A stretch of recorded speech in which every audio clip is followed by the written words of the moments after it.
tight, Katie. Hey guys, Grizzly here, bringing you another Flashback Friday, this time for Dead Rising 2. If you're unfamiliar with the segment, Flashback Friday is when I take a game from the past that I think was overlooked or underrated, and give you guys a review telling you why you should get it, or, revealing why it might have been overlooked by you. So Dead Rising 2 is the sequel to the 2006 hit by Capcom Dead Rising, which was a very interesting open-world action game that revolved around killing zombies. Unfortunately, it had a lot of issues which really marred this game's release. I'm happy to say that almost all those issues have been solved, making this an unforgettable and amazingly fun experience with a ton of replay value, and absolutely worthy of your money.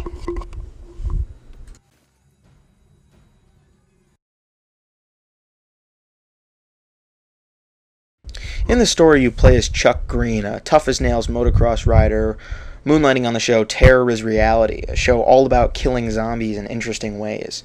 It's almost needless to say that this TV show ends up going haywire, the zombies get loose, there's a huge outbreak, and basically you're fighting for your life for 72 hours. Aside from that, the story also is about betrayal, framing for the whole outbreak, your fight to keep your daughter alive, uncovering the conspiracy. There's a lot here to explore in terms of the story, and it's all told through decent voice acting by a memorable cast of characters, from over-the-top TV personalities to freedom fighters to all sorts of interesting stuff. The real in the ice thing here about the story is that it's not a cardboard background for the zombie killing action. It really feels as though there was a lot of thought put into it, just like the first game. And by the time that you actually reach the ending credits, you'll have felt like you really played through the narrative and will actually feel as though it was an enjoyable story experience added to the fun and intense gameplay.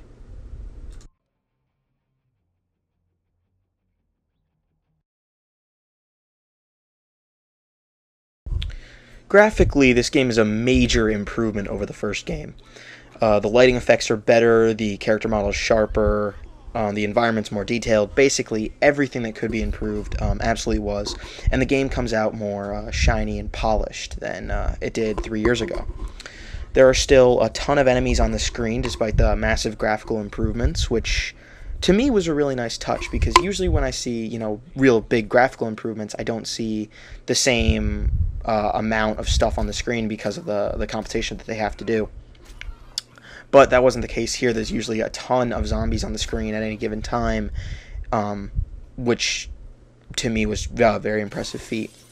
There's a lot of more enemy models, zombie models, so that you won't see quite as many of the repeating models like you did in the first game, which really helps the immersion, and it really helps the game come alive in terms of how you move around the world and how the world feels alive to you.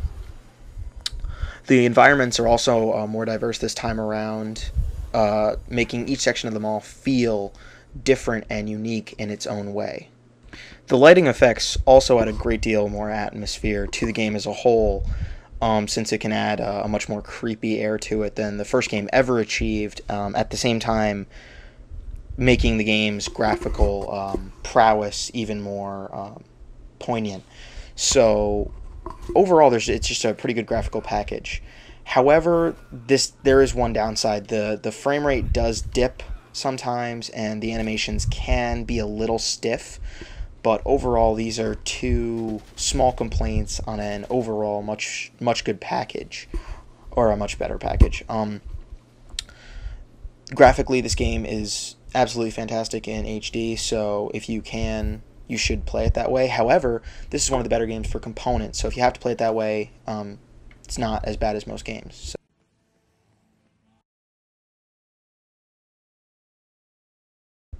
When the original Dead Rising game came out in 2006, it was really a hard game to classify. In the end, it fell into a genre that went something like survival open world action RPG, because it just incorporated all those elements into a seamless experience. You'd spend time running around this big open world exploring, you'd be solving missions, you'd be collecting items to help kill zombies and restore your health, you'd be rescuing survivors, and all of this would give you experience to level up your character, to increase health, skills, run speed, learn new attacks, all sorts of things. And all these things really compelled you to play through the game and replay the game and level up and see everything there was to see. And it really broke from the paradigm of action games that we'd seen before. The core mechanic follows a case mission structure where you take on a story mission which is time sensitive. The entire game is completed in 72 in-game hours, which is around 10 hours in real time. And honestly, it feels like the perfect length for the game overall. It doesn't feel too long, and yet at the same time it really feels like you're rushed and, well, not necessarily rushed, but really pressed for time, and you have to do things quickly or they won't get done. There's also a ton of side quests which are also time sensitive, and doing these missions and figuring out which missions you have time to do in between all the other missions you have is one of the tactical elements of the game, since not doing any side missions will leave you underleveled, but trying to do too many might leave you missing a case, and if you miss a main story case, the entire game is basically ruined, and you have to start over. Or at least the main story is. When you rescue survivors in the game, the game really fleshes out one of the major improvements over the original, since escorting survivors in the original was about as fun as stapling your big toe to the floor. Thankfully, the core mechanics behind escorting survivors have been drastically improved. Zombies that you pass while escorting survivors will generally not attack you, or attack you more than they'll attack the survivors, and you can actually give the survivors weapons which they'll use, and they're better at keeping up with you. Basically everything about it is improved. Aside from survivors, you'll also battle a host of big, nasty mini-bosses in the form of side missions. And these guys are, in a lot of ways, more disturbing than the zombies you're surrounded by, because they just prove how disgusting humanity really is. And along with being fascinating little story asides, they're also magnificently challenging. Unfortunately, I did feel as though some of the boss fights were a little too challenging, verging on cheap. I ended up resorting to cheap tactics a lot of times to keep away from bosses and pelt them from afar with gunfire or thrown items, which, while it works, didn't really feel like the immersive and high-intensity experience that I wanted it to be. So when you take all these elements and put them together, what you get is a really immersive, really involving experience that will keep you entertained for a myriad of reasons, from the exploration to the combat to the RPG elements, and it all blends together seamlessly to create this overall experience. And even the elements of the game that I thought would be bad, like having to give your daughter Zombrex every 24 hours, or I don't know, battling some of the tougher boss fights, were not nearly as bad as I thought they would be. In fact, they were a lot of times more fun and involving. On top of that, the game really has an amazing amount of replay value, because you can continue to level up, you can do side missions you missed, explore them all more thoroughly. Basically everything you didn't get to do the first time around, you'll get to do when you replay it. And because the game now features 3 save slots instead of 1, you can use a lot more slots to play through however you want.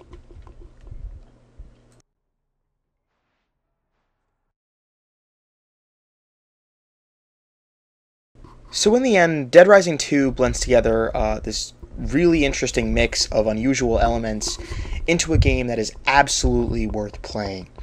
And I haven't even gotten into a lot of the reasons that you should play it. There's outfits, that completely random and disturbing outfits actually, like wearing a dress or a man thong, that you can play the whole game with and even watch cutscenes with. There's all the combo weapons that you can build to get yourself extra experience and just for crazy fun, because some of them are absolutely ridiculous. There's a ton of reasons to play this game, from the beautiful graphics, the involving story, the fun and intense gameplay. Really, I can't list them all in a 10-minute review. All you need to know in the end is that Dead Rising 2 is leaps and bounds better than the original, and absolutely one of the best games on the Xbox 360 in this category. You will spend hours upon hours slogging through zombies, exploring the world, finding all the secrets there are to find, and even when you've done all that, there's still a great story and side missions to explore. The world is huge and beautiful. It's immersive and entertaining, and at the end of the day, this is the kind of game that can keep you coming back like some games really can't. It has the replay value of an RPG, and you should absolutely pick it up. Go with the nice man, Katie. Don't worry. I won't be long.